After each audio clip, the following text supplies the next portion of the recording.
Hello everyone. Most of you may have seen this video, or at least seen the incident covered on the news, showing a Russian Su-34 crashing into a building in Russia.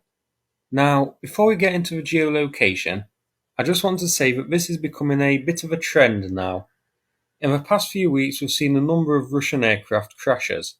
The Su-25 in Crimea, the Su-25 in Rostov, and there are a couple more. I think a Su-34 in Crimea too. I think the likely reason for this is that these aircraft have been flying now since February. It's very possible they're accumulating wear and tear and not being maintained properly, and picking up little faults and flaws, leading to an increased rate in crashes. It could also be airframes taken from storage that are just in poor condition. But since the Su-34 is a modern aircraft entering service in 2014, I find that unlikely here. It's likely they just aren't being maintained properly between missions, leading to a much higher crash rate. So Oryx has this one listed as the 16th Su-34 visually confirmed as lost so far, with one additional Su-34M variant. That's an extremely high number for a modern airframe in a modern conflict. Russia has 140 of these in service, and bear in mind, not all of those will be ready for combat. Some will be undergoing maintenance and used for training and that sort of thing. So a significant chunk of the fleet is gone.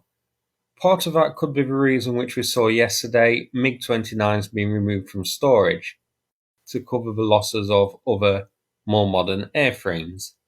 Now the geolocation. This took place here.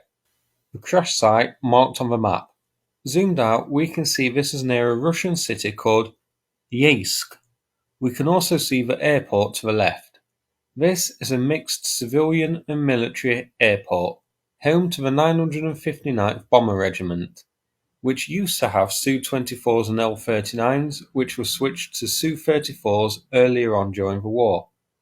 It's also home to at least one A-50 airborne early warning aircraft, shown in this satellite photo from March.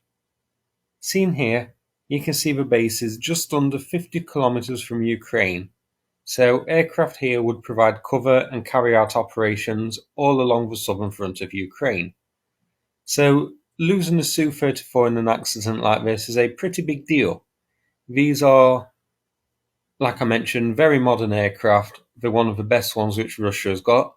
They only have 140 of them, and possibly more important than but needless to say, Russia lost a very valuable, very important airframe, which has now been removed from operations. So thanks for watching. If you found the video interesting, I would appreciate it if you clicked like and subscribe. That'd be great. Thanks again, and take care everybody.